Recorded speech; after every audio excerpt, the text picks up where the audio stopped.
मैं पूछना चाहता हूं, मैं इस समय एक चलन देख रहा हूं, तमाम मौलवी और मौलाना इस समय एक बयान दे रहे हैं, कह रहे हैं गाय को राष्ट्रीय पशु घोषित करो। अबे हमने कहा कि गौ हमारी माता है, जन्म जन्मांतर का नाता है।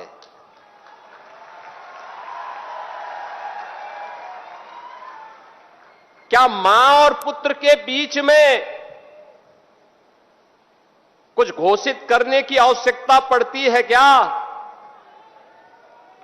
क्या किसी पुत्र को बताने की आवश्यकता पड़ती है कि तुम्हारी मां है, इसका सम्मान करो?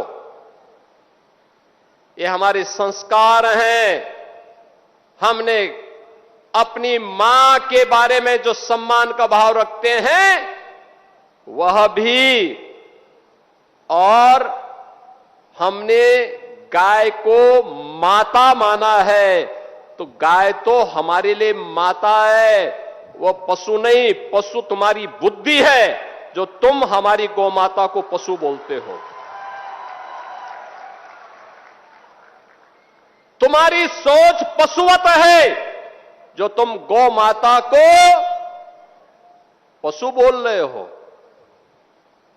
और तुम्हारा ये दोगलापन है कि जो एक और गौकसी को प्रश्रय देते हो। मैं देख रहा था बकरीद में तमाम उनके चेले चपाटे अपने सोशल मीडिया हैंडल पर बकर ईद पर गौ माता का चित्र दिखा करके कह रहे थे कि बकर ईद की बधाई दे रहे थे। लेकिन मैं उनको बोलना चाहता हूं, यूपी में गौ हत्या का मतलब जान रहे हो ना क्या होगा? और जान रहे हो तो अगर जान रहे हो तो फिर अपने चेले चपाटों को समझा लो, नहीं तो कई कई पीढ़ियां याद करेंगी गौ माता के साथ किसी भी प्रकार की कोई हिमाकत की। तो मैं पूछना चाहता हूं,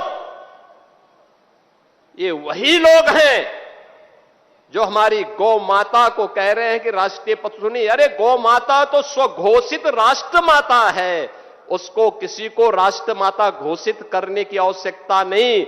वैसे ही जैसे हमारी माता के बारे में किसी को परिचय देने की आवश्यकता नहीं पड़ती, जैसे गंगा माता के बारे में किसी को परिचय देने की आवश्यकता नहीं। हम सब गंगा माता की आरती करते हैं, गंगा पूजा करते हैं, अपने साथ गंगा पुत्र जोड़ करके अपने को सम्मानित महसूस करते हैं। हमारे तीर्थ मां गंगा के तट पर हैं, हमारे सारे संस्कार मां गंगा के तट पर संपन्न होते हैं। क्या कोई हमें बताएगा कि गंगा हमारी माता है? ये स्वतः स्फूर्त घोषित है, किसी आक्रांता कोई बताने की आवश्यकता नहीं। ये हमारे संस्कार हैं। हमने गौ को माता माना है, हमने गंगा को माता माना है। मैं केवल एक बात पूछना चाहता हूं, पाकिस्तान से उस मजहबी निर्ममता के शिकार इन पाकिस्तानी विस्थापितों के बारे में, या देश भर में फैले हुए उन विस्थापितों के बारे में इन मौलाना और मौलवियों की कभी आवाज नहीं निकली, कभी नहीं निकली।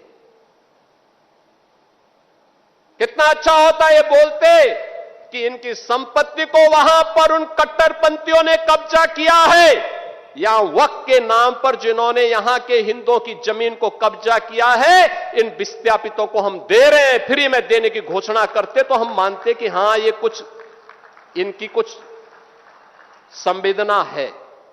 लेकिन नहीं। और दोगला चरित्र जो होता है ना, यही होता है, मुंह में कुछ और पीछे कुछ।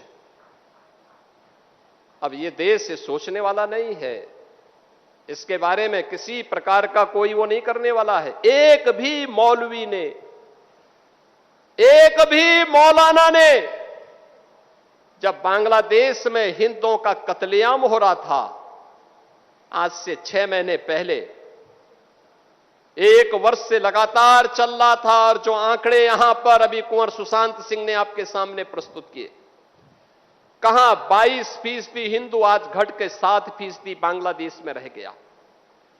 कहां पाकिस्तान में 14% हिंदू मात्र 2% रह गया। ये मौलाना और मौलवी कभी पाकिस्तान या बांग्लादेश की सरकारों की निंदा नहीं करते, कभी नहीं करते।